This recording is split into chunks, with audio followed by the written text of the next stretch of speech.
When everyone suddenly started working from home, I think we all had the same thought. Is my Wi-Fi going to hold up? But it turns out the real problems, they weren't about the tech at all. Nope. They were much, much deeper. They were about how we actually work together, how we trust each other, and, what it means to do work that really, truly matters. And I bet this quote right here hits home for a lot of you. We all scrambled to get the right setup, the right connection, but once the dust settled and our internet was actually working, that's when the real challenges started to surface. And that's exactly what we're going to get into today. So here's the thing. All that stuff we worried about first, the Wi-Fi, the time zones, that was just the surface level stuff. It's like the tip of the iceberg. The real challenge, the massive part lurking underneath, is all about the human stuff. How do you get clarity when you can't just walk over to someone's desk? How do you build trust when you're not in the same room? And how do you make sure every single thing you do is actually intentional? That's the big shift we all had to make. All right, so let's dive into our first big lesson, intentional collaboration. And here's a surprising thought for you. Good remote work is often quiet. Yeah, I know we think of collaboration as this loud, energetic thing, but when you're remote, the best stuff happens deliberately. You actually have to build it. It doesn't just happen. Just think about it for a second. In an office, so much collaboration is pure accident, right? You overhear a conversation that's relevant to you. You walk past a whiteboard and see an idea. You bump into someone at the coffee pot. I mean, they called it water cooler talk for a reason. But when you go remote, poof, all of that is gone. And that's why you can have a whole team working their butts off, but everything feels slow. It feels stuck because all those little accidental moments that push things forward have just vanished. So what's the fix? How do you solve this? Well, this right here was the turning point.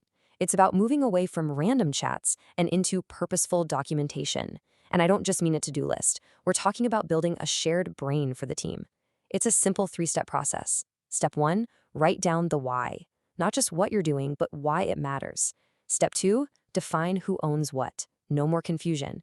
And step 3, and this one is huge, clarify what done actually looks like. I mean, get super specific. When you do these 3 things, so much of that frustrating back and forth just disappears. Okay, next up, habits over tools. This is a big one. Because let's be honest, what's the first thing we do when things get messy? We look for a new app, right? A new tool to solve all our problems. But here's the secret. It's not about what you use, it's all about how you use it.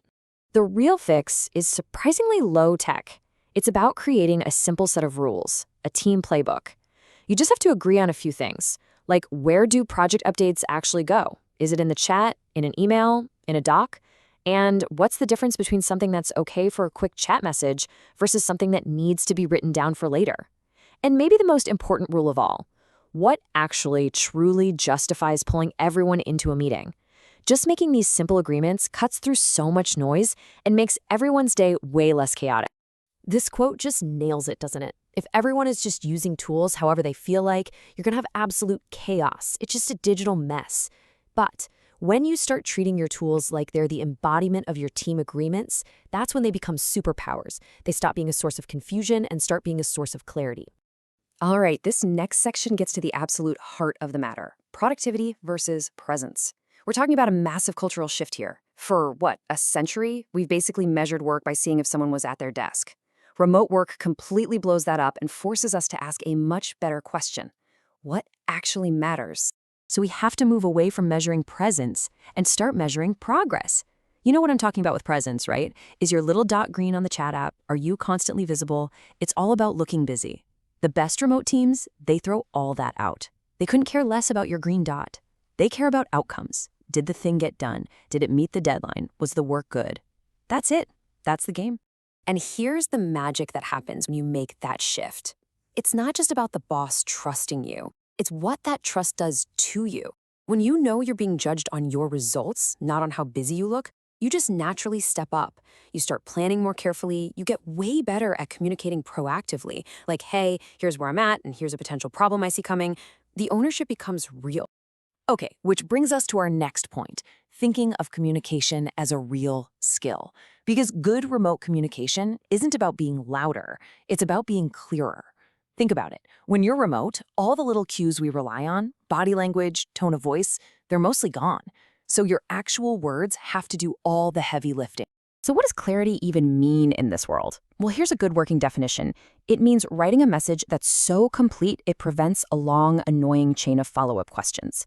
It's about taking an extra 30 seconds to think, what is this person going to ask me next? And then just putting that info in the first message.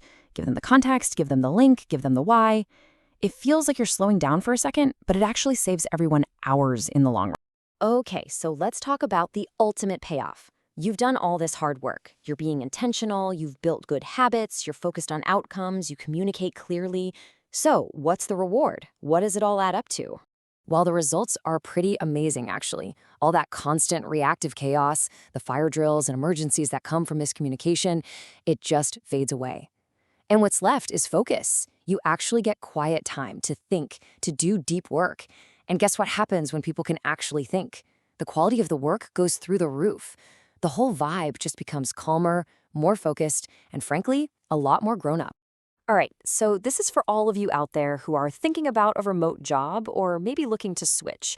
How do you find a company that actually gets all this? How can you tell the difference between a place that's truly remote first and one that's just an office-based company letting people work from their kitchen tables? Here's your cheat sheet. When you're in an interview, these are the things you need to look for.